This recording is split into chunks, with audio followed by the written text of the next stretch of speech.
I got infected about 2 weeks ago. It was my third infection, and I had been vaccinated and boosted a total of 6 times. So the inflammatory reaction, let's talk about that. It triggers the mRNA COVID shots, trigger first responder immune cells, right, to release high levels of a certain type of inflammatory cytokines that in turn stimulate cells to release more of those cytokines. That both of those together ignite the inflammation that injures the heart muscle cells and leads to myocarditis. And now Stanford's study is confirming that condition, myocarditis, can occur within 1 to 3 days of the shots, and the risk increases after the second dose. So don't you think the American people should have known about these warnings? The FDA has now granted full approval to the Pfizer-BioNTech COVID-19 vaccine. This for people aged 16 and older. You've left the United States of America. Yes, sir, I have. Why? I do not feel safe living in the United Really? States. Do you want to come in and sit down? No, sir, I'd rather not. You'd rather just be here so you can make a fast exit if you have As soon as you and I finish, You're out I'm here. leaving the country again. Why? Because in a very short time, not today, not tomorrow, but very soon, we'll be facing compulsory vaccination under the mistaken term of voluntary vaccination. I need you to get vaccinated when it's your turn and when you can find an opportunity. A very good morning from Look North. Lawyers acting for families of alleged victims of the AstraZeneca vaccine are urging anyone who feels they may have been affected to come forward. 2 law firms are planning legal action for compensation on behalf of dozens of families whose loved ones died or suffered ill health after having the vaccine, lawyers claim, as a result of the AstraZeneca jab. It's like almost like a second process. I know that. You're almost what? Like a second process. Almost like that. If you want to go to a bar, you need to come into the code. That's like inconvenience these people so much. They're just like, I need it. So that's what we need to do. That's what we're doing. Inconvenience them to the point where it's like, I'm not as much. So okay. I can't go out the stairs. I can't. My grandma's looking at it. I can't visit her. Tell her to not get the Johnson & Johnson one, is what you're saying? Don't get the Johnson & Johnson. Vaccination. What is it about these vaccinations? You think that they're bad? Well, first of all, let's start with the fact that the World Health Organization has decided that we have 90% too many people.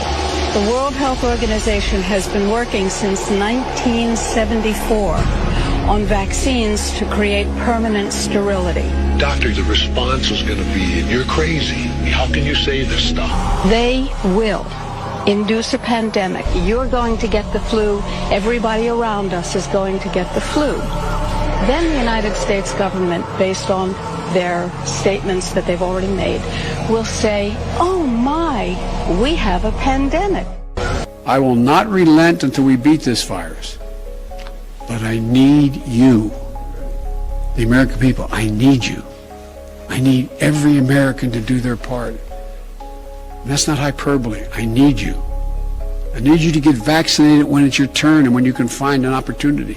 Next, when you're lucky enough to get the COVID-19 vaccine, you get a card to track your doses, and for good reason. Now, you're excited to get that first punch, but hold on, before you share that news publicly, we spoke to Dr. Oz on why you should wait and hit the pause button before you post anything about it. First off, they have sensitive information about you. Correct spelling of your name, your date of birth, where you had the injection, all things that could be used in the future if people are trying to take advantage of you. But equally importantly, it makes it easier for scammers to create counterfeit versions of your card.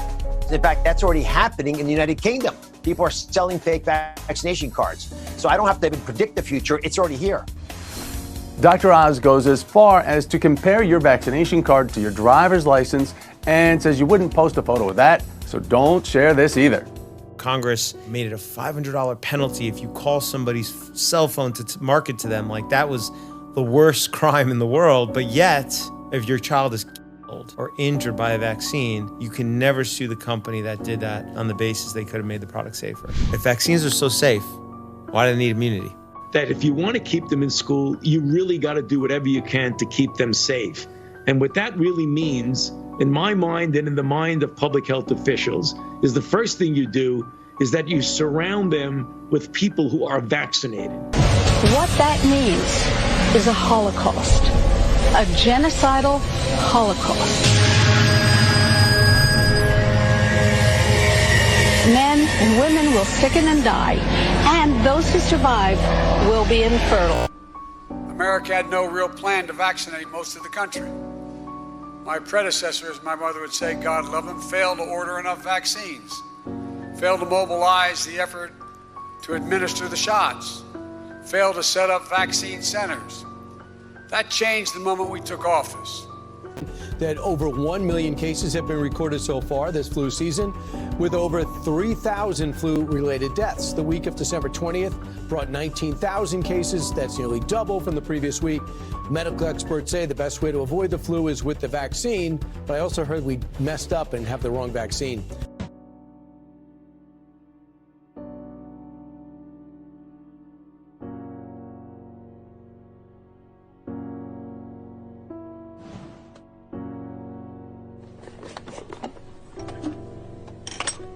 Show them the thimerosal bottle, which we keep in a metal container because we're a little afraid of it, and it's a very fine powder. This is thimerosal, which is labeled very toxic.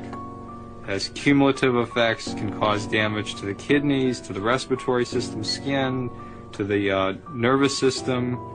Specifically warns on here that it can cause reproductive and developmental toxicity, meaning that it can cause things like autism and other neurodevelopmental disorders. This is immensely toxic stuff. And this is what's in the vaccine. It's important to realize we're talking about a whole range of products. Vaccines are a big one because, of course, you're directly injecting it. For example, this is tetanus vaccine. This one expires, it's a little outdated now, in 2007. Here's the thimerosal. 1 to 10,000 is a preservative. Perhaps the biggest one in the U.S., at least, that's for exposure to mercury is the influenza vaccine. Influenza vaccine is now recommended for all pregnant women, all infants, all children on a yearly basis. You're supposed to have last year's influenza? Understand that thimerosal is not added at the end. It's not like, well, that factory next year can make thimerosal free. Thimerosal, you either have to have a thimerosal free factory or you have to not have one.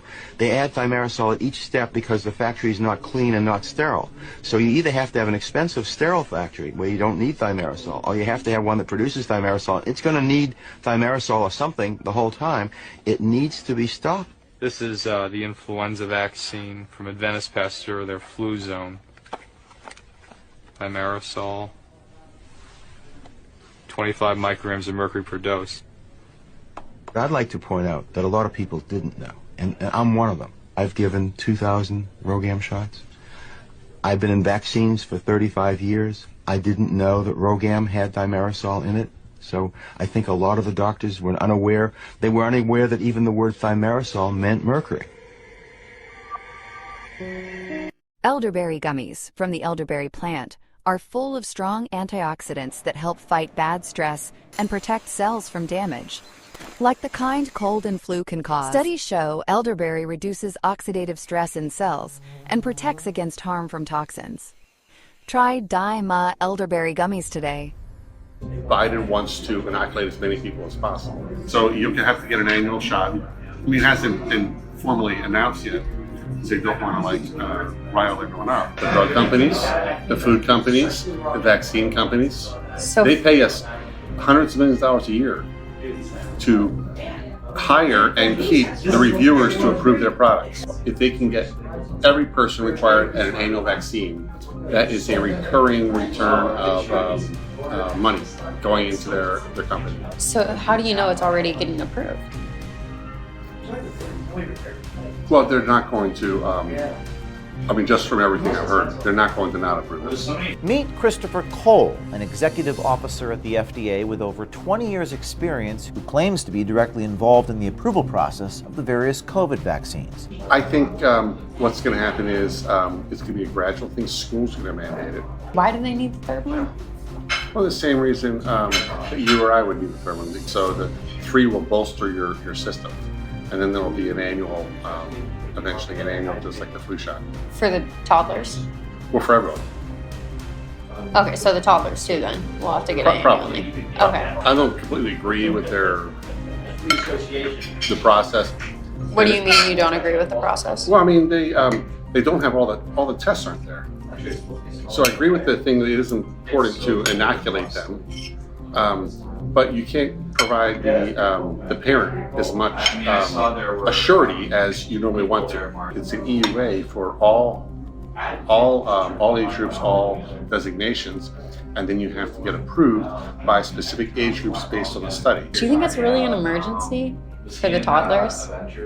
Well, they're all approved under an emergency. The efficacy data doesn't have to be as high. The standard is on emergency use authorizations is that it does more benefit than harm. I thought their cases weren't that high for 6 month to 4-year-olds.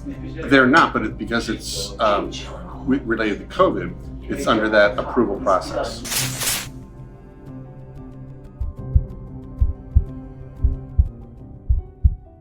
I am 24 years old. I have had 3 heart attacks, a mini stroke, and I am now getting a pacemaker. What's to blame?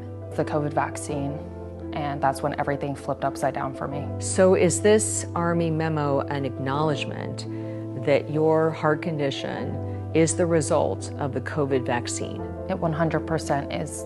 Were you left behind by the Army and the National Guard? I was left behind and trampled.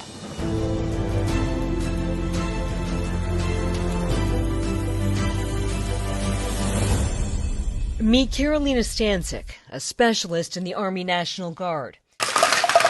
She takes 27 pills every day after suffering her first heart attack while on active duty. Did you have heart issues before you joined the military? Not a single heart issue. I could run 10 miles at a time, play basketball, and now I have trouble just standing up. What's to blame? I mean, the only thing that would have changed was the COVID vaccine.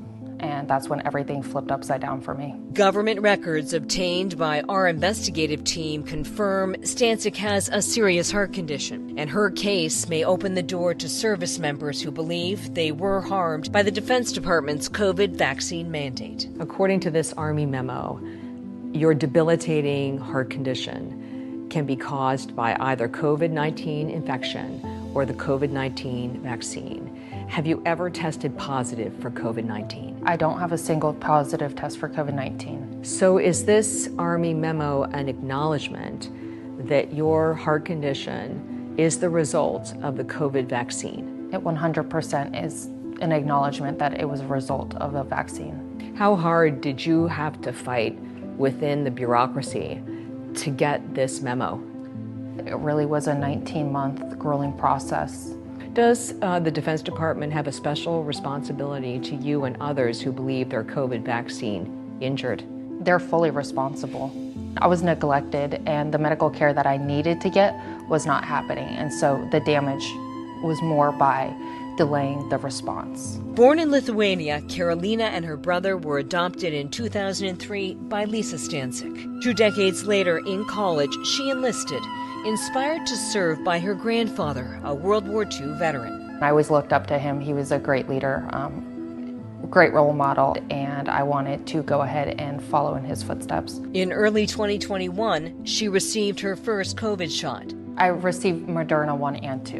What was the reaction? Cough, chest pain, sinus pressure. There was like a headache. A month later, she received a second COVID shot. The reaction was intense. I was experiencing severe neuropathic pain, felt like burning sensation throughout my whole body, and I was having chest pain, breathing issues, and a really high heart rate and dizziness. It felt like a balloon was blowing up in my chest. Military records independently reviewed by our team confirm a debilitating heart condition known as postural orthostatic tachycardia syndrome, or POTS. It's where your heart and your blood pressure don't work in accordance with each other. What does it mean day to day?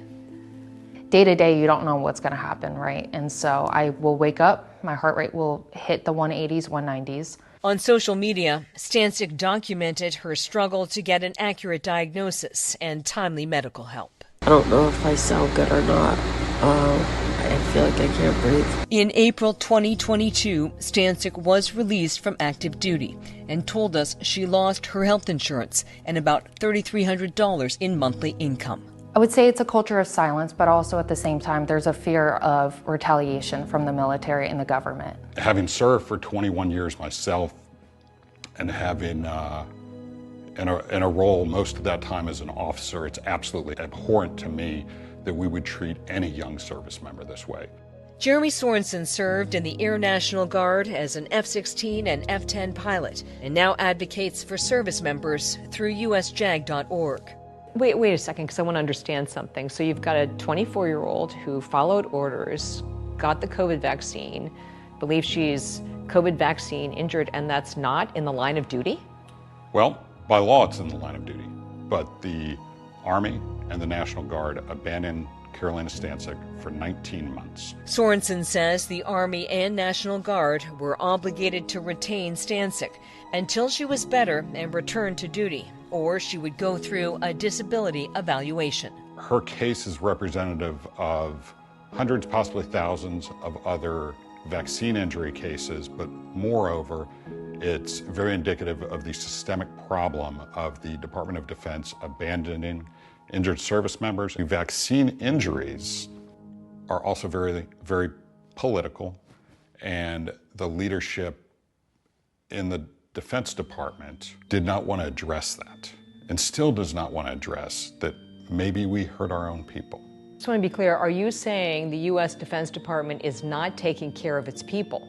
100%. No longer on active duty, Stancic faced more than $70,000 of medical debt. Have you been homeless? About 3 weeks, I was living out of my car, driving up and down the coast, trying to get medical care. When Stancic eventually settled in Florida, things got worse. What happened here in September of 2023? I was going through a really severe flare-up where my heart and my blood pressure were just all over the place. I literally just blacked out, didn't know what happened, and woke up at the bottom of the stairs. You could have killed yourself. Right, exactly, and that's what I fear. I would just want to read you some text messages that you've shared with us. I've said it before, but if I was alone, I'd 1,000% consider a permanent exit. Did you seriously consider suicide? I did. I talked about it with my cardiologist, and I just told her, like, I'm ready for this to just be done. Like, I don't know how much longer I can take this. I can see the tears in your eyes when you're talking about it. I've been through multiple therapists, and I was denied mental health care because they said until the stuff with the military gets resolved, like, we can't help you. The text hit Sorensen hard. The issue of suicide, which the Defense Department likes to tout that they're doing something about, and then they throw service members into the position that Carolina Stancic is in. Did they throw Carolina Stancic away? They did. She was discarded as trash. Finally, in October 2023, the Army Human Resources Command concluded Stancic's heart injury was considered in line of duty by the preponderance of evidence. The memo states research has confirmed a link between COVID-19 infection and a debilitating heart condition called POTS.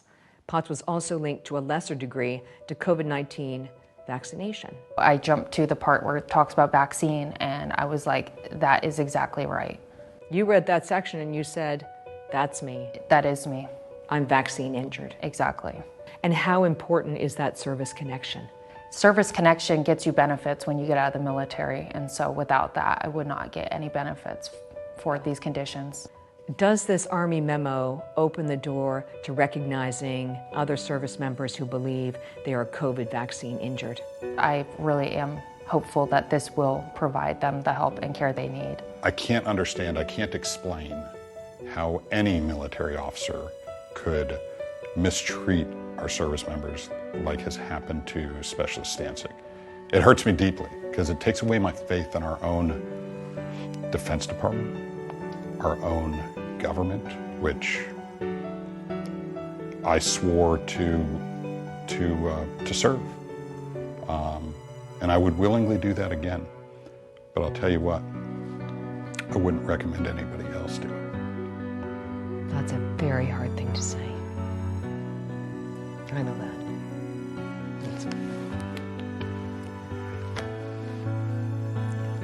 just take a minute.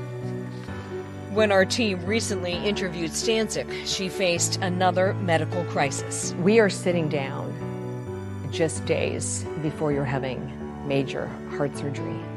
I'm getting a pacemaker in 2 days. How does it happen at 24? It's like, that's not what I expected for myself.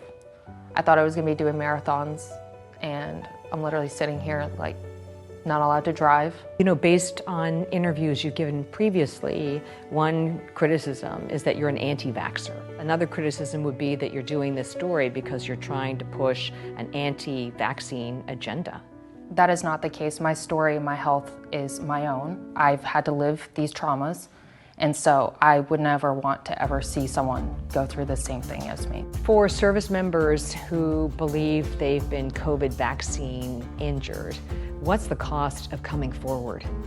Cost coming forward for those who've been vaccine injured is probably greater than other injuries because of the political environment and the stigma around not following the order to get a vaccine or for speaking up against the vaccine itself after getting it. What was the cost of following orders? I mean, it pretty much cost my whole life, and obviously I'm not the same person. It's a sacred military pledge to leave no one behind.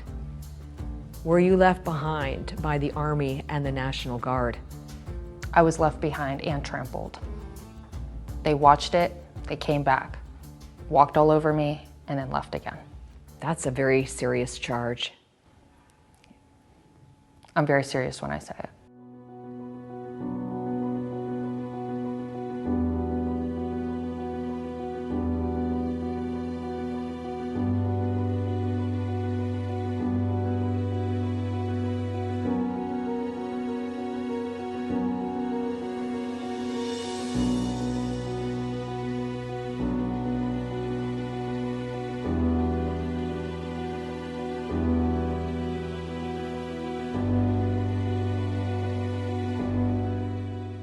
Every commercial now has got COVID.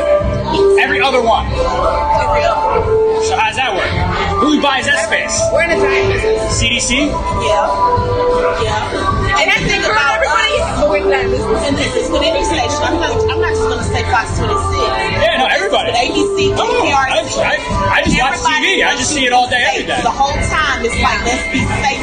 But how much money are they spending to do that, though? It's a ridiculous amount of money. Yeah, they're spending money.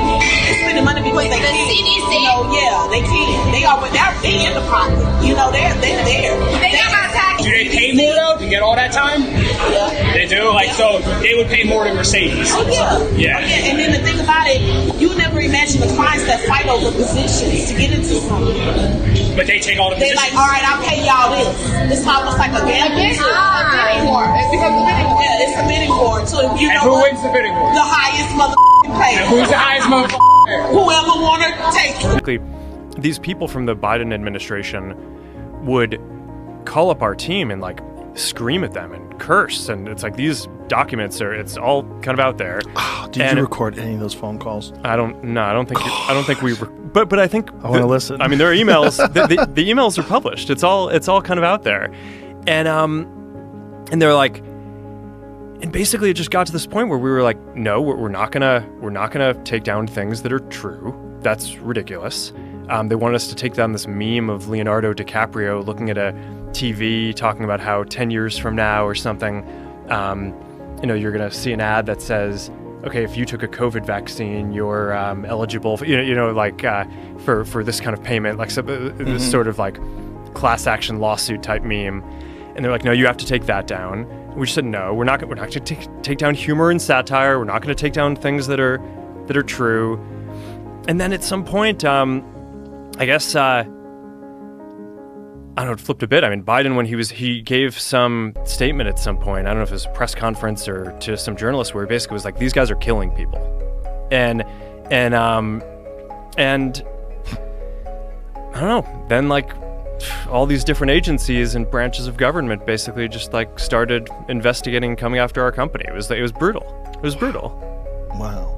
they put everybody on hydroxychloroquine right now, will stop COVID in its tracks. This is our local story. It was getting censored across social media. Dart brought up that it's obvious why this is getting censored. President Trump said that hydroxychloroquine works. He retweeted her. And whatever he does, everyone wants to do the opposite. Fox said, you've got to stop. You need to cease and desist posting about hydroxychloroquine. The audience was craving answers. You read the tweets. They mocked your intelligence. On top of everything else, the FDA has to warn people not to take livestock dewormer. I literally got it from a doctor. Most medical experts agree ivermectin is not an effective treatment for COVID. They told you to stay home and wait for a vaccine. We really have to all stay at home. It's the only way that we're going to stop the spread of this virus. When hope for COVID-19 emerged in an unlikely treatment, the government went to war against everyday Americans to stop its use. The FDA has been crystal clear. A horse dewormer should never be used to treat or try to prevent COVID-19. Until a brave group of doctors took on the FDA and won. The argument was that FDA didn't have authority to tell people not to take a certain drug. What does the FDA have to say for itself now?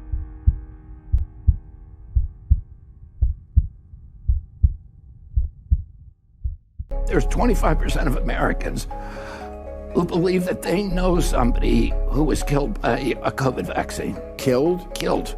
25% of Americans, 52% of Americans believe that the vaccines are causing injuries, including death. 52%.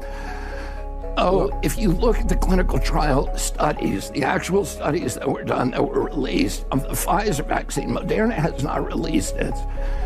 If you look at the Pfizer vaccine, there were 22,000 people in the placebo group, 22,000 people who got the actual vaccine. And the people who got the vaccine had a 23% higher death rate from all causes at the end of that study. But that could not be the disease itself? No, well, because we know that if it is, then the vaccine doesn't work, does it? Well, it's certainly. Well, no, that's not. Bill Gates has taken over control of WHO, and it's become his vessel for, what he calls philanthrocapitalism, which is a way of making a lot of money by controlling these international institutions that make public health policy. And, for example, to get the WHO, which funds most of the African health departments, to use its power and leverage over those departments to mandate vaccines for the children in those countries. And those vaccines are made almost invariably by companies in which Gates has a private financial interest, or which his foundation has a private financial interest. It was the same thing that he did with the Green Revolution in Africa. He got African countries to switch from traditional agriculture and switch it to GMO monocultures. Gates did bring in the corporations that he, owns, Coca-Cola, to buy the corn syrup and Kraft cheese and McDonald's and Monsanto and Cargill and all these other corporations to build the infrastructure for these GMO products, to build the supply chain, and then create those products and sell them to U.S. corporations. And it's been an absolute calamity for the people of Africa. And I think there's 30 million additional people who have become food insecure as a direct result of Gates's Green Revolution. And but Gates and his companies have made a killing on it. Literally a killing. I'll debate anybody on what the science says and what it doesn't say. And a lot of times you get people in the medical establishment repeating statements that are made by CDC or FDA, which have been captive agencies, which have been representing the interests of mercantile interests of pharmaceutical companies for many decades, and which have not been honest with us about a lot of things. The vaccines are doing well, and therapeutics. I mean, you tell me, but I almost would prefer the therapeutics even first. You go into the hospital, you make people better. but we're doing very well with remdesivir and other things. The steroids are turning out to be great. Plasma is turning out to be really good. We've made tremendous progress, and I think that's why you see the death numbers. Is a horrible thing to say, but that's why you see the death numbers really looking much better. More on vaccines. I'm concerned about vaccine compliance in this country. 30% of people have said they wouldn't even take this vaccine. As Commander-in-Chief and leader of the free world, would you consider being one of the first to take this vaccine to send a message to the American public? Well, you know the way it works. If I'm the first one, they'll say he's so selfish, he wanted to get the vaccine first. And then other people would say, hey, that's a very brave thing to do. I would absolutely, if they wanted me to, if they thought it was right, I'd take it first or I'd take it last, Mark. I don't know how many times I can say it, Madam Chair. We did not fund gain-of-function research to be conducted in the Wuhan Institute of Virology. In our health lead, we now know that a bat coronavirus was enhanced in a lab. NIH and NIAID categorically has not funded gain-of-function research to be conducted in the Wuhan Institute. The National Institutes of Health acknowledged that it funded research of a virus that was studied at the Wuhan Institute of Virology.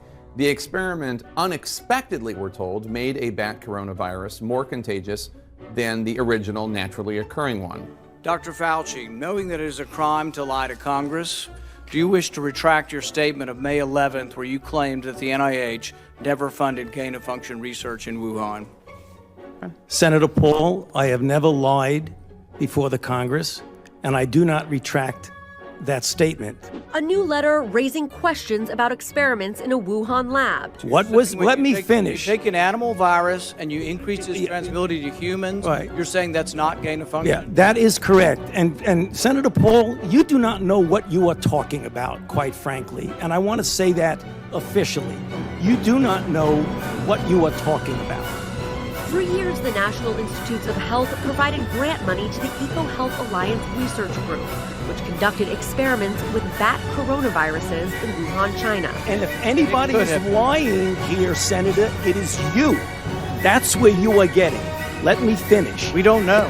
Well, wait a minute. It did come from the lab, but all the evidence is pointing that it came from the lab, and there will be responsibility for those who funded the lab, including yourself. National Institute of Health admitted this week that it funded controversial gain-of-function research using coronaviruses at a lab in China at the epicenter of the pandemic, contradicting claims from Dr. Anthony Fauci that American tax dollars never paid for that kind of research. I have not lied before Congress. I have never lied. Certainly not before Congress. Case closed.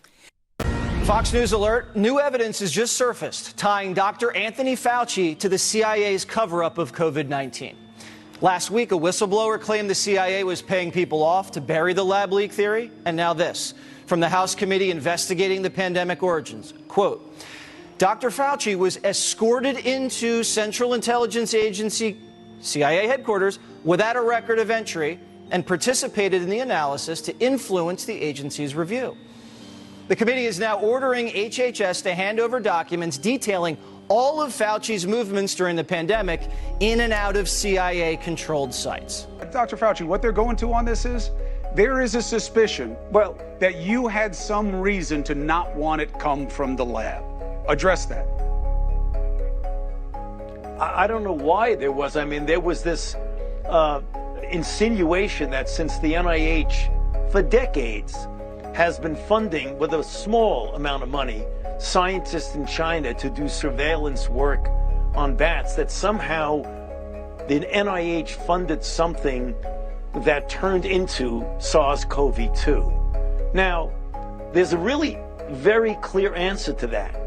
If you look at the viruses that the Chinese were working on with money that was supplied by a small grant from NIH, anybody who knows even a little bit about virology will tell you that it would be molecularly impossible for those viruses to turn into SARS-CoV-2.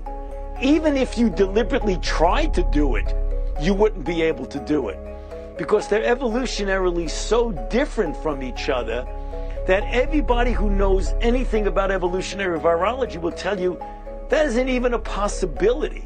And yet there was that innuendo that, well, you know, the NIH funds research in China, so maybe they were the ones that actually created the virus, which is absolutely crazy. But let's get back to something else that the person who called in was alluding to, Chris.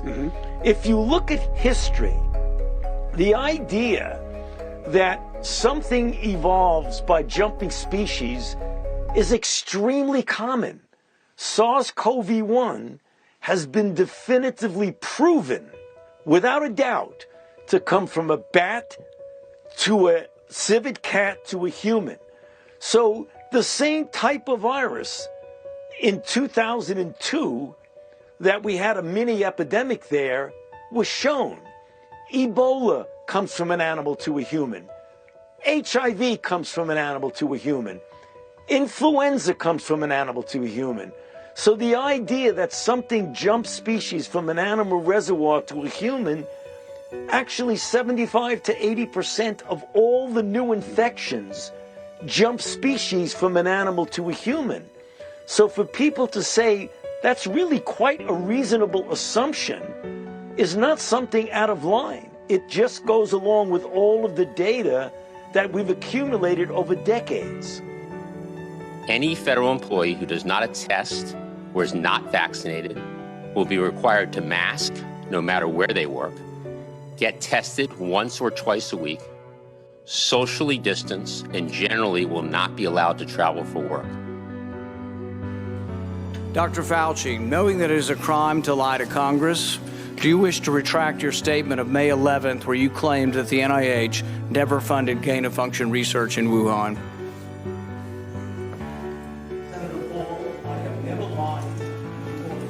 Microphone. Your microphone. Senator Paul, I have never lied before the Congress, and I do not retract that statement.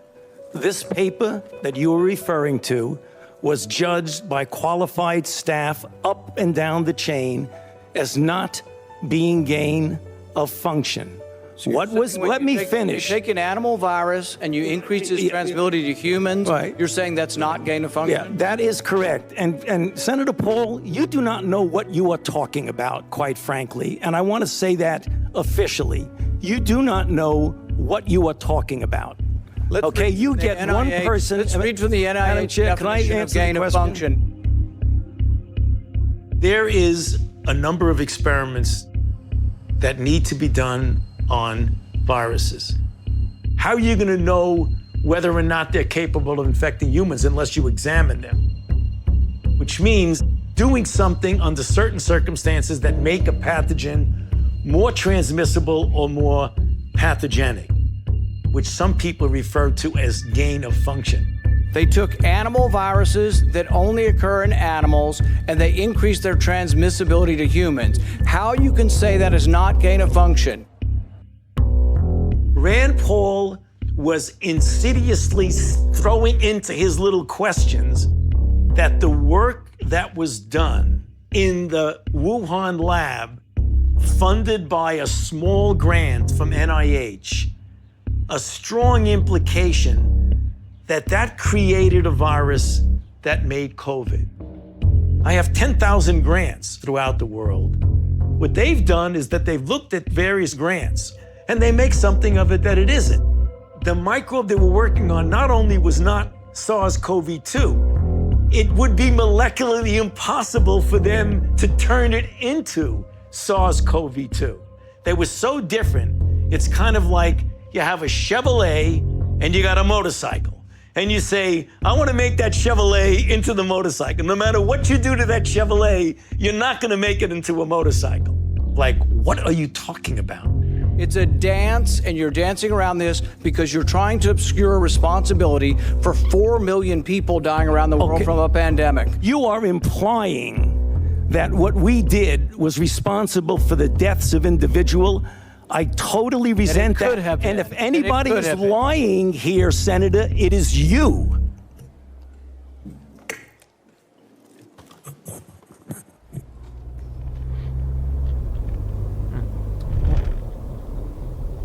You get attacked, by right-wing crazy people, the hyper far-right conservative members of Congress, send you letters asking you 400 questions that completely suck up your time. That's probably the most distracting, wearing thing about all of this. I mean, the personal attacks are just intensifying. I mean, people believe anything that somebody puts in front of them. In January of 2022, Project Veritas released vital information from within DARPA regarding the origins of COVID-19 and Dr. Fauci's involvement in funding gain-of-function research in Wuhan, China.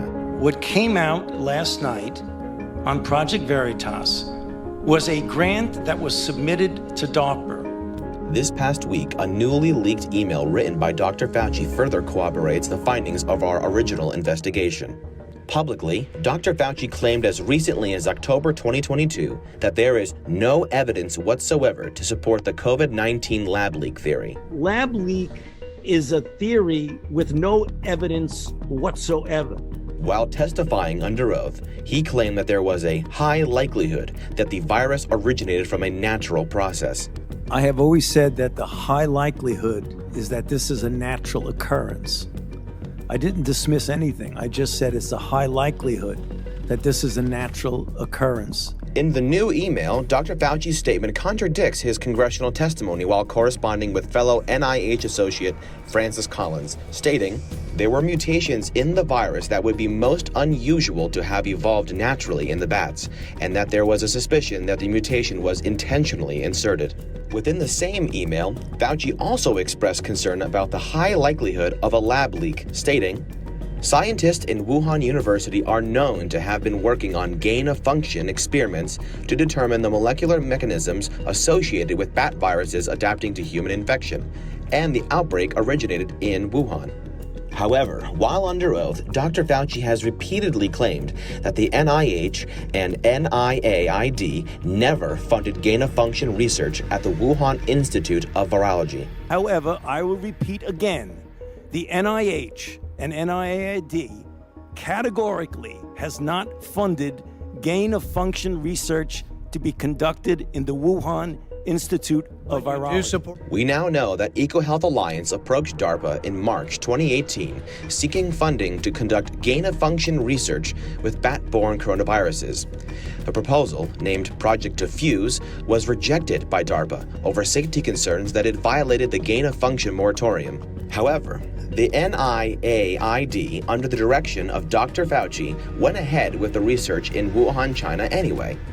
The newly unredacted email dated February 1st, 2020, raises questions over the truthfulness of Dr. Fauci's testimony regarding the origins of COVID-19 and the controversial funding of gain-of-function research.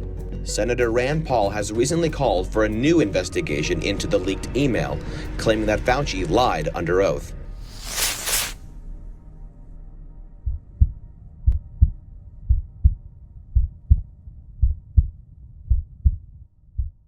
The activity that you guys were engaged in. So when you say we at the very highest levels, would that include President? I mean, the highest level at the White House is President Biden, right? Congressman, again, it shouldn't surprise anybody that we were, as an administration, focused intently on getting the American public vaccinated. This is a thing that everyone at every level of the administration... I think it's a shame that this has happened, and I hope we criminalize it, because you should not be able to violate the First Amendment rights of American citizens and not have consequences for it. The fact is that we know that a lot of the information that was being peddled by this White House was untrue. We know that the CDC lied. We know that Anthony Fauci lied. We know that Mr. Biden lied. And you were pushing propaganda. Would the gentleman very much? No, I will not. I'd love to know the source of your This is my citation. time. I think it's fair to say that the position of President Biden was to get as many Americans to take the COVID vaccine as possible. Is that also true? I would agree with that characterization. And yes or no, was your routine dialogue with social media companies part of a strategy to achieve this goal of the president? Congressman, we engage with these social media Please answer the companies question, who yes or no. They had stated Was that the purpose of engaging with the social media companies? Yes or no? Congressman, the engagement with social media companies The goal of getting people vaccinated, correct? in the context of the president's efforts. Yes, to encourage the American people to take the vaccine. Was that a strategy that you and Mr. Slavitt came up with, or were you working with other people within the White House? Congresswoman, certainly the effort to make sure as many people in America were vaccinated should not be. My question is, who came up with the strategy to work with social media companies to further that agenda? You realize you're under oath, don't you, Mr. Flaherty? Congresswoman, do you realize you're under oath? Do you realize that you've sworn to tell the truth? Why did you think that reaching out to these social media companies was a productive use of your time if you never had any influence with them? Well, Congresswoman, certainly these social media companies had a set of policies that they stated. Why did you care whether they enforced their policies? What difference did that make to you?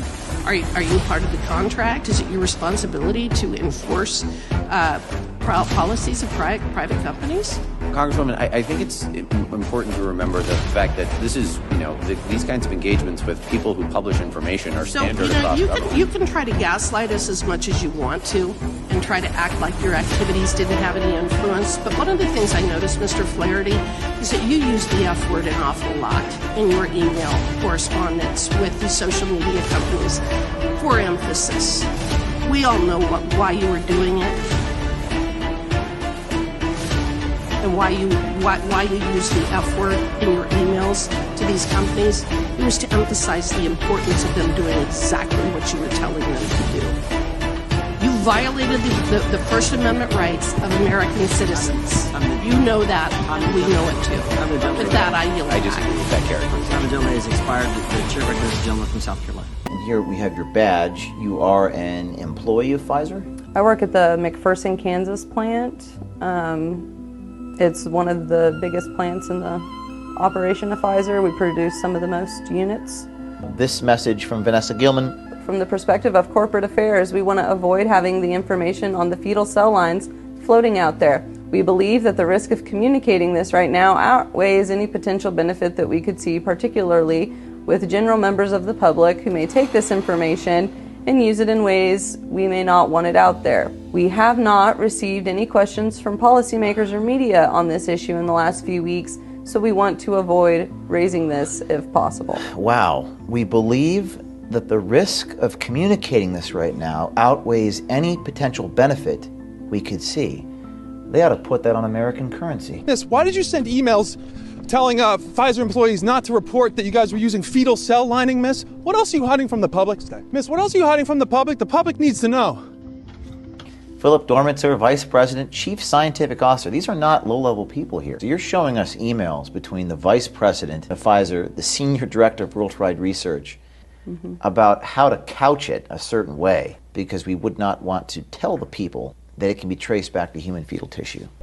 Copying Vanessa Gelman, we have an approved answer to this question, the question being about fetal tissue, which Vanessa can probably provide, HEK2932. What does that mean, HEK cells? Human embryo kidney cells, and it was from experiment 293. They've used cells from aborted fetuses. Yes, and they don't want the public to know that. Yes. That's staggering for society because of what you said, religious exemptions. And they're denying our religious exemptions at Pfizer. This is serious stuff you're dealing with. These are powerful people and a very powerful company. They're withholding knowledge on people's approval if they can consent or not. From Sarah Elizabeth Weiser, the principal scientist. She's just making sure, just be clear, you would like medical information to reply with the text in red below. Why is it so urgent to actually pause on this whole business with vaccinating children? So, we've been campaigning from the beginning that there should never have been vaccines for children in the first place. Children don't need it, and the fact that, as time has progressed, the situation has become more and more ridiculous. We've had more data coming through from safety surveys, which have shown the same problems as were reported through the passive reporting surveys. And we've seen excess mortality in the young that hasn't been investigated. And then Omicron came along. And so, you know, we have a whole series of reasons not to be doing this and have had all along. And yet the government is still recommending it, including for the very unethical reason of trying to protect vulnerable people that children live with, even though we know that it doesn't stop infections. And even though the one country that's still publishing the infection rates, which is Israel, shows that a higher proportion of children are infected after their second and third doses than after the first dose or in the unvaccinated. There is a kind of insanity in the air, Tony, where I now read across the Western world media reports in which they're trying to normalize myocarditis in 12-year-olds and 9-year-olds, which, as far as I'm aware, has never really been a thing. And myocarditis isn't a light illness. Why do you think, rather than actually looking at the root causes, people are actually trying to say, well, a little bit of myocarditis among primary schoolers isn't anything to be worried about? Well, myocarditis in children is extremely rare. And there's a narrative that's been sort of developed over the last few months that myocarditis was also a major part of catching COVID in children and adults. But actually that wasn't correct. It is much more likely after vaccination. And unfortunately, it gets more likely in the younger people. So particularly teenagers and people in their 20s, men rather than women. And it's been sort of dismissed as just a little bit of heart inflammation. But the problem with myocarditis is that when we're born with a certain number of heart muscles. We never get any more heart muscles. And myocarditis will cause damage to some of those heart muscles. Some of those heart muscles will die and they will not regenerate. The danger is that you can have then a weak heart, you can have problems with arrhythmias where the heart doesn't beat correctly. And there has been, you know, an increase, hasn't there, in what are called people that died suddenly, athletes that are collapsing unexplained, and much of those cases can be put down to heart arrhythmias. And so that's why really the vaccine ought to be stopped for everyone under 18. Denmark, in fact, I think has stopped the vaccine for everybody below 50. So gradually the narrative is starting to change. So in a story that's not getting enough attention, the CDC just voted unanimously to add the COVID shots to childhood immunization schedules. Some members of the panel at the CDC were wearing masks during the vote, even though they were inside on a Zoom call, to give you a sense of the caliber and emotional condition of the members of that panel. This decision will harm children. There's literally no question about that. Many states directly peg their vaccine requirements to the CDC schedule, and that means children will be forced to get this vax, which is unnecessary, scientifically unjustifiable, and dangerous, in order to get an education in this country. Now, the CDC denied our reporting on that. They lied and said that's not true, but it is true. It's absolutely true, verifiably true. Fortunately, officials in several states, including Florida, Texas, and Kansas, are not going along with this.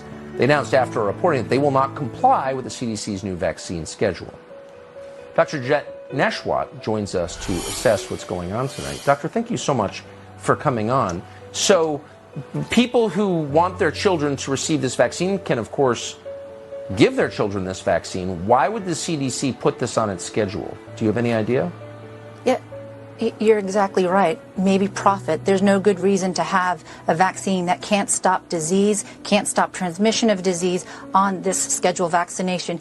You know, Tucker, I've worked the front lines. I have literally taken care of thousands of COVID patients the past 2.5 years, many of which were children, none of them that I had to hospitalize. But yet today we see the CDC vote to put COVID-19 on the childhood vaccination schedule, you know, up against the polio vaccine, which actually helps you prevent you from catching paralysis, prevents you from developing paralysis, or the measles vaccine, which prevents, encephalopathy, inflammation of your brain, or blindness, or even, up against the hepatitis vaccine. That helps prevent destruction of your liver. But yet they want to add COVID-19 for children. What will that do? Help reduce a sniffle? It's important to understand that almost 86% of children have natural immunity. And a recent study out of the University of Indiana just found that natural immunity in children is actually stronger and lasts longer for protection, more so than compared to adults. So we need to keep that in mind, but yet they want to put this vaccine on the schedule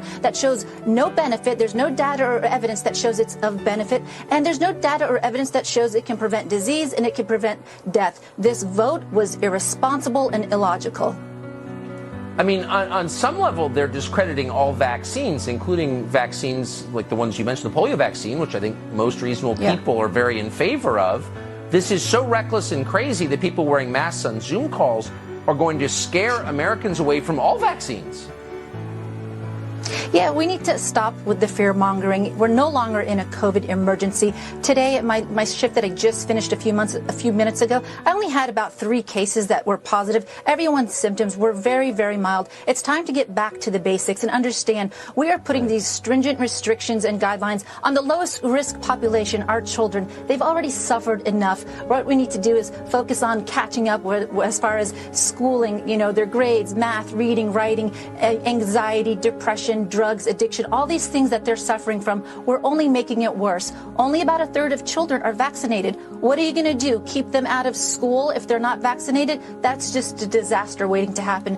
I hope and pray, Tucker, that each state, realizes that it's important to respect the science, respect the data, and make the right decisions when it comes to drawing the line. I hope so too. Dr. Jeanette Nesheiwat, thank you very much. Let's talk about what mandates have done. This is the VAERS reporting system and how many deaths were reported to VAERS by year. The blue is all non-COVID vaccine deaths. The red is reports of death related to the COVID-19 vaccine. This is 2021, this is 2022. The total reports following COVID-19 vaccination by year. As you can see, the first year that the FDA gave the emergency use authorization, it was 10,596. It rapidly increased in 2021 to 700,194. 2022, 206,673. And what happened? Mandates went away during 2022 and are still being forced in some places, but are much less. But in 2023, the numbers are 44,680 so far. This was dramatic. In 2020, the same year that the FDA gave the emergency use authorization, COVID was the #2 highest reported vaccine injuries and deaths on VAERS. But easily it went to #1 in 2021 and obviously #1 in 2022. Let's talk about the things that have been reported. Characteristics on the reports. Death, 17,432. Permanent disability, 17,142. Hospitalization, 81,931. Emergency room and office visits, 310,040. Serious adverse events, 107,722. What else has happened? Let's compare the VAERS COVID and flu vaccine reported deaths by days to the onset of all ages. Days of onset, COVID vaccine rapidly reported that death happens immediately after the vaccine. Flu vaccine, much lower rate. If anyone's wondering why there's vaccine hesitancy, look no further than the VAERS reporting system, because many of these people's stories were taken off of social media and censored. These people were called conspiracy theorists when they talked about this happening to their family or their friends. Reports on menstrual and hemorrhages by year. If anyone wants to understand what this has done to women, and Ms. Williams, I have great sympathy for you being let go by ESPN for refusing a COVID vaccine, and you should have never been fired for that, but you were right. You were right to listen to your doctor. There's been serious reports of changes in women's menstrual cycle and hemorrhages. Here's 2020 again. That's the same year that emergency use was given for the COVID-19 vaccine. Reports of miscarriage. Ms. Williams, you were right again. Miscarriages increased drastically, but yet no one seems to want to listen to these women. It's shocking. Myocarditis and pericarditis reported. 2021 and 2022, hardly ever reported before vaccine mandates, COVID-19 vaccine mandates. Does anyone want to know why people don't want to join the military until the mandates were taken away? That's it right there. This is not a conspiracy theory. Let's talk about heart attacks reported within days of onset. Heart attacks, this is the highest amount right within the first day to the second day of receiving the COVID-19 vaccine. What did the Pfizer execs know? They did not test if the COVID-19 vaccine would prevent transmission before release. Mr. Chairman, I just need a little more time. Dr. Burke says she knew the COVID vaccine would not protect against infection, but yet mandates were forced. But what about people and their stories? Here's a comedian, Nick Nemiroff, dead at age 32. He said, "I will not get the third shot. I will not. Pfizer me once, no shame. Pfizer me twice, shame on COVID. Pfizer me 3 times, shame on you. You want me to get a third shot? What's next? A 5th? No, thank you." Then he died, age 32. What about all the athletes? This Shane Warne, get your double vax and get on with it and learn to live with it. Australian cricket legend Shane Warne dies in his sleep.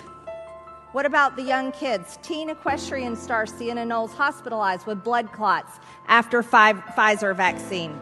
The stories go on and on and on. But I'll leave you with this. From February 21 to March 2020, millennials experienced the equivalent of a Vietnam War. A Vietnam War.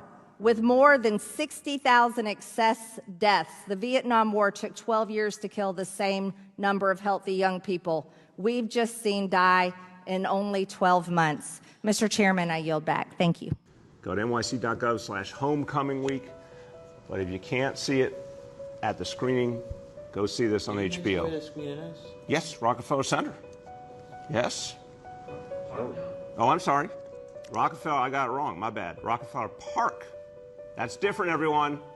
I read my cue here wrong. All right. Rockefeller Park. Hey, I messed up at the Cannes Film Festival, so don't tell Yeah. I'm just here at my little desk at City Hall, not the Cannes Film Festival. Again, all the facts, how to see all these screenings, nyc.gov/homecoming week, but also check out the entire film on HBO. As Seth knows, when the pandemic happened, Moderna had made 100,000 doses in 2019 for the whole year. And I remember walking after Davos into the office of my head of manufacturing, and I say, "How we make 1 billion doses next year?" And he look at me a bit funny, say, "What?" I say, "Yeah, we need to make 1 billion doses next year. There's going to be a pandemic." I say, "Yeah, we need to make 1 billion doses next year. There's going to be a pandemic." I say, "Yeah, we need to make 1 billion doses next year. There's going to be a pandemic." I say, "Yeah, we need to make 1 billion doses next year. There's going to be a pandemic." How many preventable child deaths are an acceptable sacrifice for enacting an agenda that I think is fundamentally cruel and defies common sense? Thank you, Mr. Chairman. Do I get a reply? Or, Senator, you've sat in that chair for how long? 20, 25 years, while the chronic disease in our children went up to 76%. And you said nothing. You never asked the question why it's happening. Why is this happening? Today, for the first time in 20 years, we learned that infant mortality has increased in our country. It's not because I came in here. It's because of what happened during the Biden administration that we're going to end. I'm going to let Senator Wyden respond briefly to that, and then we're not going to go over like we just did. This committee on a bipartisan basis. Colleagues, my cabinet secretary says that we have no interest in chronic care. Mr. Secretary, Mr. Chairman, could we have regular order, please? We are in the process of turning around the Medicare program with the chronic care bill that Chairman Hatch when he was chairman. Friday, January 31st, 2020 at 10:32 p.m., Dr. Fauci gets an email from Christian Anderson. Christian Anderson's a British researcher who's received numerous grants from NIH. Two really important sentences are in that email. Two sentences that get Dr. Fauci's attention. The first is this: the unusual features of the virus make up a really small part of the genome. So one has to look really closely at all the sequences to see that some of the features look engineered. Again, this is January 31st, 2020. Second sentence: Eddie, Bob, Mike, and myself all find the genome inconsistent with expectations from evolutionary theory. Email arrives 10:32 to Dr. Fauci on January 31st, 2020. 2 hours later at 12:29 in the morning, Dr. Fauci sends an email to his top deputy, Mr. Hugh Auchincloss. Guys worked for Fauci for 15 years, part of his inner circle. Sends it, subject line says important in all capital letters.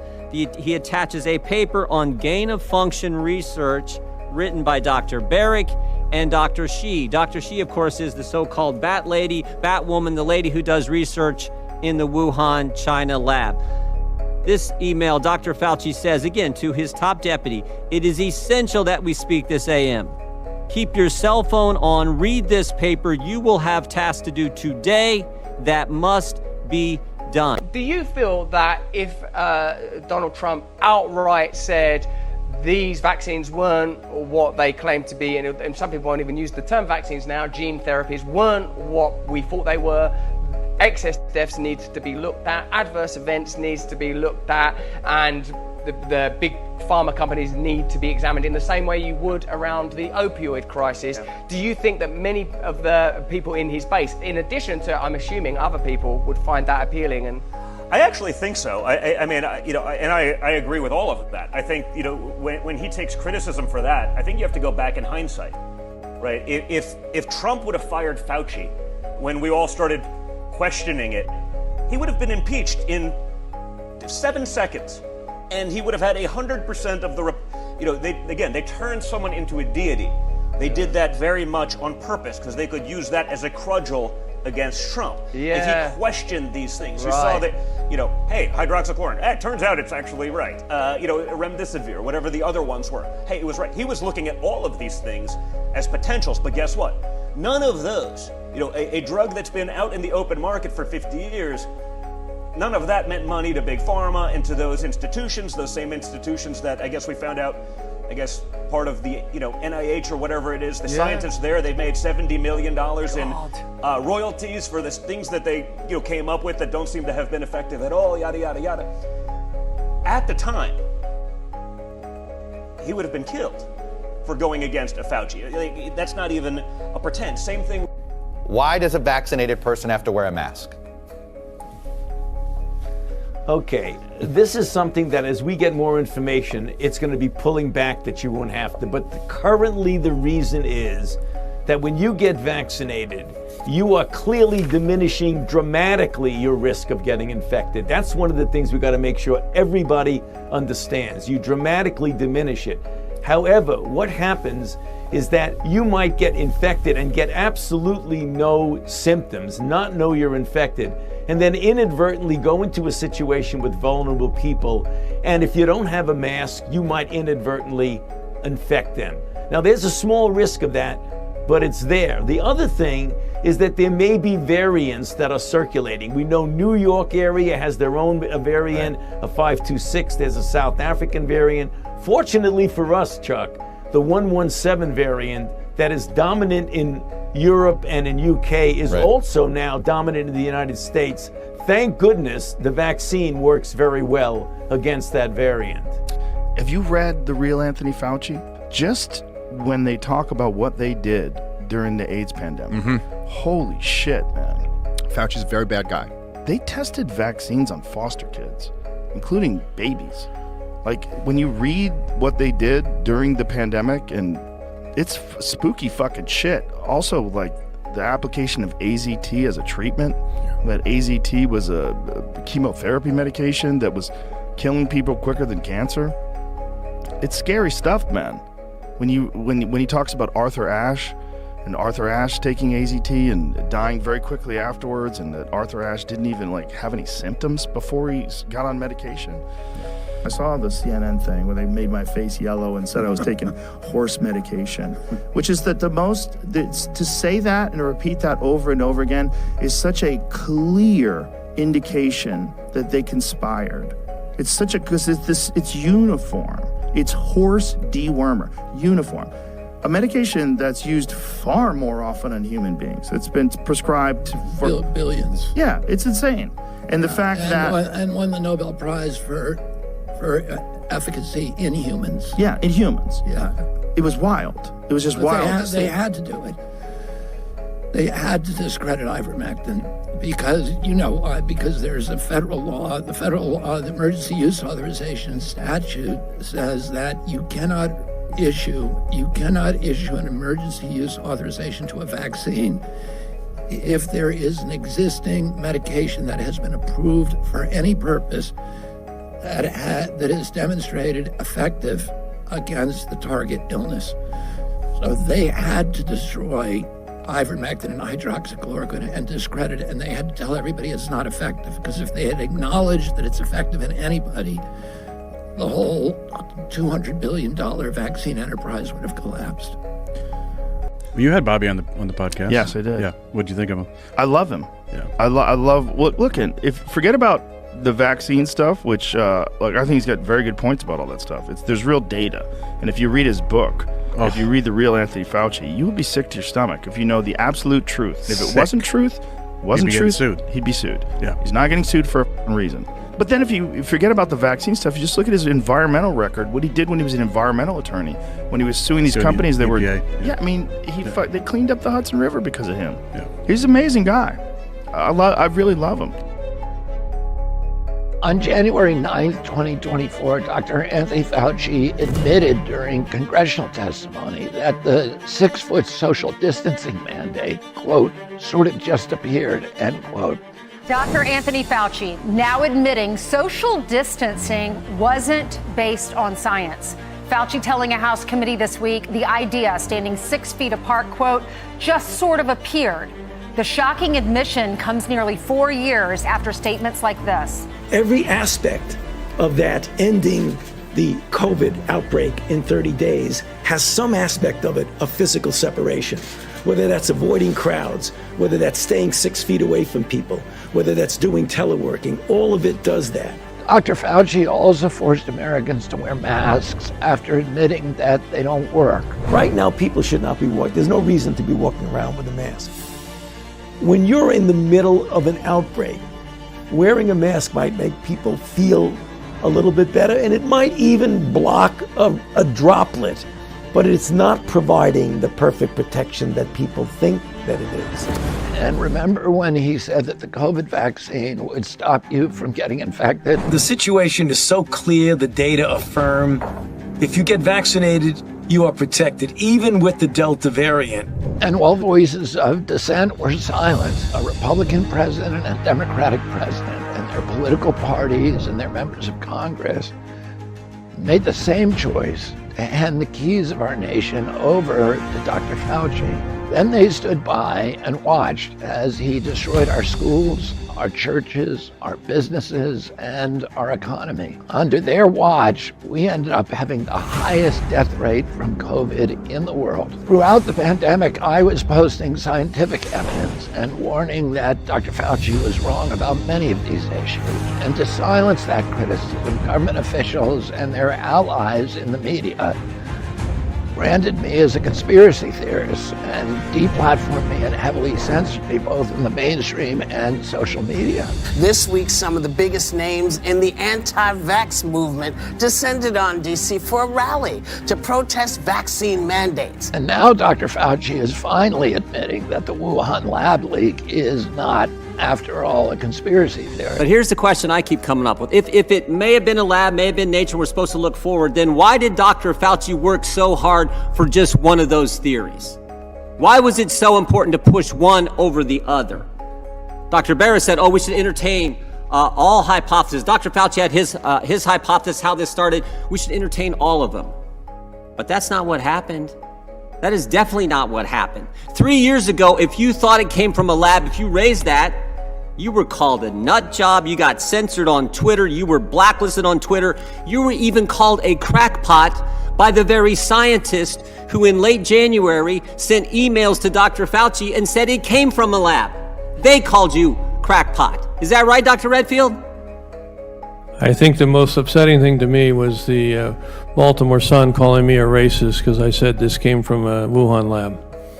Dr. Redfield, you ran the CDC and you were on the coronavirus task force. Is that right? Correct. That was formed on January 29th, 2020. Is that right? Correct. 2 days later, Dr. Fauci gets an email from Dr. Anderson which says what? Virus looks engineered, virus not consistent with evolutionary theory. Is that accurate? That's my understanding. Next day, I know. Did he share that email with you, by the way, Dr. Redfield? No. As a member of the task force, as the head of CDC, did he share that email with you? No. Okay, next day, February 1st, Dr. Gary sends Dr. Fauci another email. That email says, I don't know how this happens in nature, but it would be easy to do in a lab. Did he share that email with you, Dr. Redfield? No. You didn't see either one of those emails, even though you're head of CDC, even though you're on the coronavirus task force that had been formed just 3 days earlier. No. 3 days later, Dr. Anderson and Dr. Gary, who told us it came from a lab in emails to Dr. Fauci that Dr. Fauci wouldn't let Dr. Redfield see, 3 days later, they changed their position 180 degrees. The question is why? Mr. Wade, why would they change their position that fast when the only intervening event is a conference call with Dr. Fauci, the guy who wouldn't let Dr. Redfield see the very emails that they had sent him, Dr. Redfield, head of CDC on the coronavirus task force? Why would they change their position, Dr. Wade, or Mr. Wade? Well, this question does lie at the heart of the issue. What is pertinent, it seems to me, is there's no new scientific evidence that we can see that came available between these dates, the January 31st and Feb 4. Right, there's no new, I think you're, go ahead. So you have to ask if there were other kinds of influence available. Now, it is true that Dr. Fauci and Dr. Farrer in London were very powerful research officials, and between them they controlled... I read your testimony, I saw that. Yeah. So... Why don't you cut to the chase and tell them what you really think was the reason? I don't know what the reason was. I know what it was. Go ahead. I'll let you say it because I read your testimony. I think you said it in your testimony too. Maybe you're reluctant to say it here, but go ahead. Well, if you're looking at the timeline, on May 21st, just a few weeks after the Nature Medicine article had come out, two of the signatories of the original email to Dr. Fauci, that's Dr. Anderson and Dr. Gary, were awarded a $9 million grant for the... So there's 9 million reasons why they changed their mind. I knew you'd get to it. I read that last night. 3 months after, so 3 days after they say it came from a lab, they changed their position, and the only intervening event's a conference call with Dr. Fauci and Dr. Collins. Again, a call that Mr. Redfield was not allowed to be on, the head of CDC and on the coronavirus task force.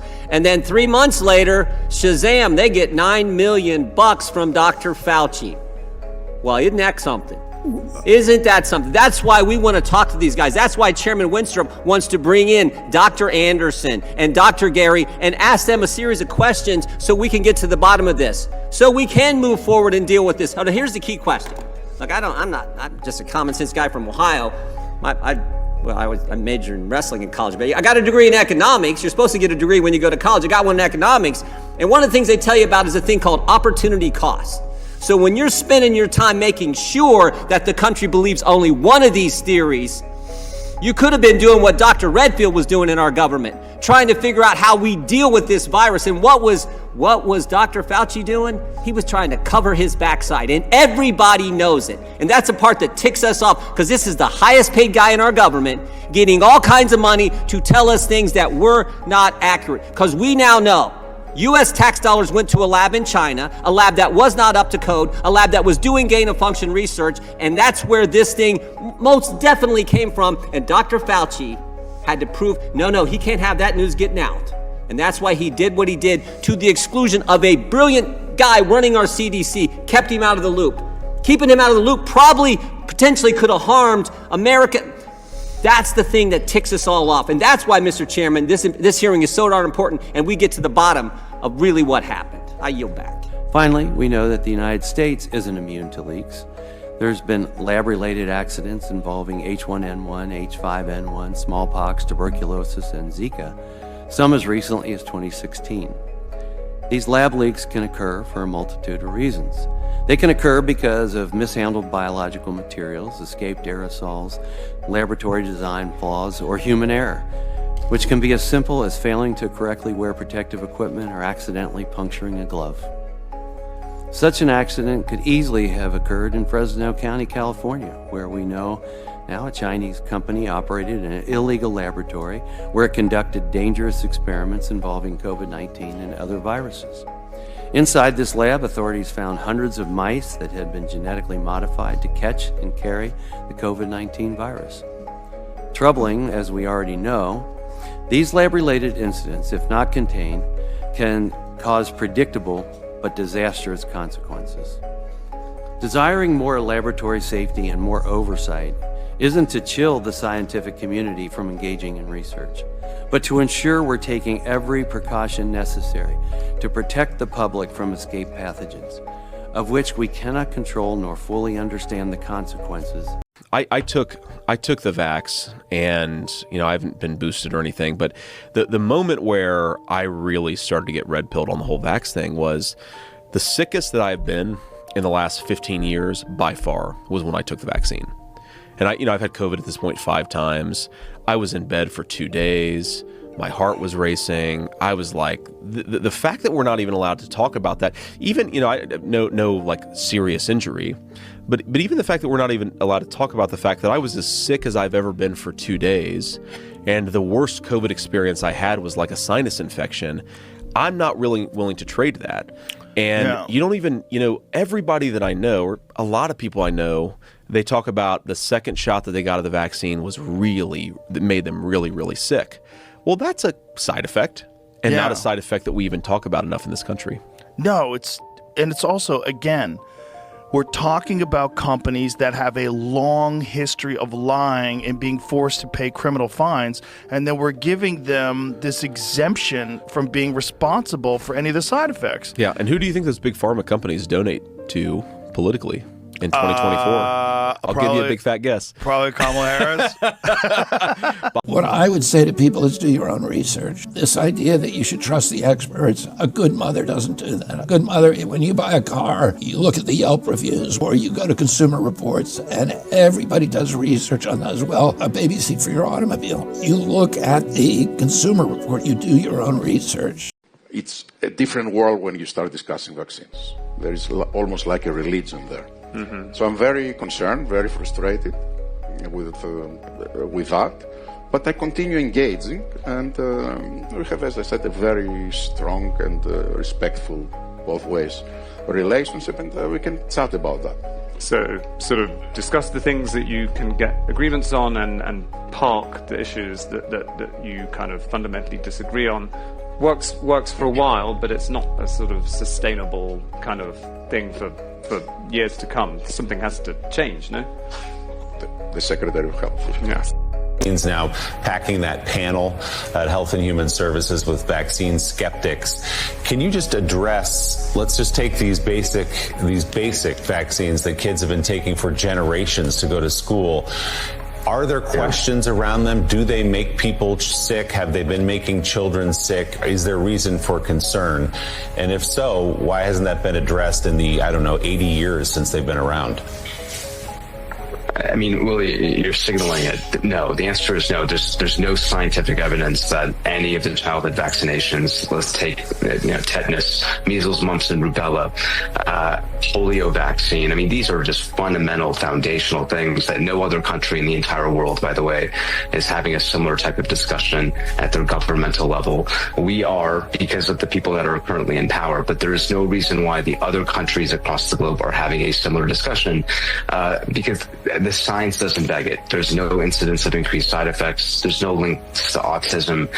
This is one man with his agenda and the power to really enact his agenda. That's RFK Jr. What can we use to try to make people take this vaccine? They came up with this. They said that if we give you a COVID vaccine, you make antibodies. So really the whole recommendation for having a COVID vaccine from 6 months up is not based on hospitalization data, not based on deaths. It's based on whether you make antibodies or not. And what people fail to see from this is I can inject you with a foreign protein every week and measure your antibodies. You'll make antibodies every time. It just means immunology work has nothing to do with whether you should get a vaccine every week. So when we're discussing the science here, we have to discuss what is the science in favor of giving a vaccine to a 6-month-old and what are the benefits from that. And there is no benefit of hospitalization or death. And then what would the risks of the vaccine be? We have large population studies of the risks of the vaccine in younger people. And it turns out that you don't see this as much if you look at the general population, but once you start isolating in by age group, which you have to do in COVID because there's such a disparity among age group, you find that there is a risk of myocarditis, a significant event. It's somewhere between 6 and 8 in 10,000. But that's much greater than the risk of hospitalization or death, which are not even measurable because they're so small. So you resisted firing people who have this idea that the COVID vaccine should be at 6 months. That's what this is about. You didn't resist firing the beautiful scientists that are career people and unobjective and unbiased. You wouldn't fire the people who are saying that we have to vaccinate our kids at 6 months of age. That's who you refuse to fire. We are announcing that the Government of Canada will not renew the order in Council that expires on September the 30th and will therefore remove all COVID-19 border requirements for all travelers entering Canada. This includes the removal of all federal testing, quarantine and isolation requirements, as well as the mandatory submission of health information in ArriveCan. Okay, so the movie goes like this.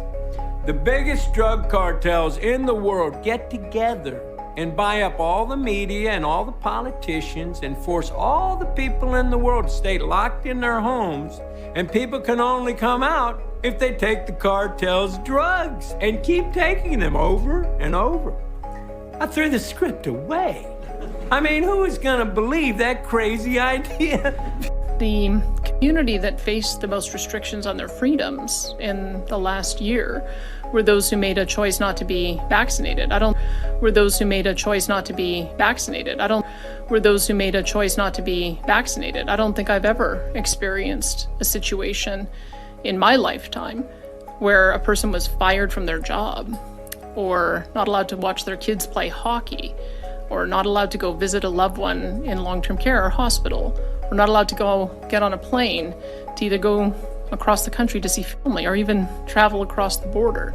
So they have been the most discriminated against group that I've ever witnessed in my lifetime. That's a pretty extreme level of discrimination that we have seen. I don't take away any of the discrimination that I've seen in those other groups that you mentioned, but this has been an extraordinary time in the last year in particular. And I want people to know that I find that unacceptable, that we are not going to create a segregated society on the basis of a medical choice.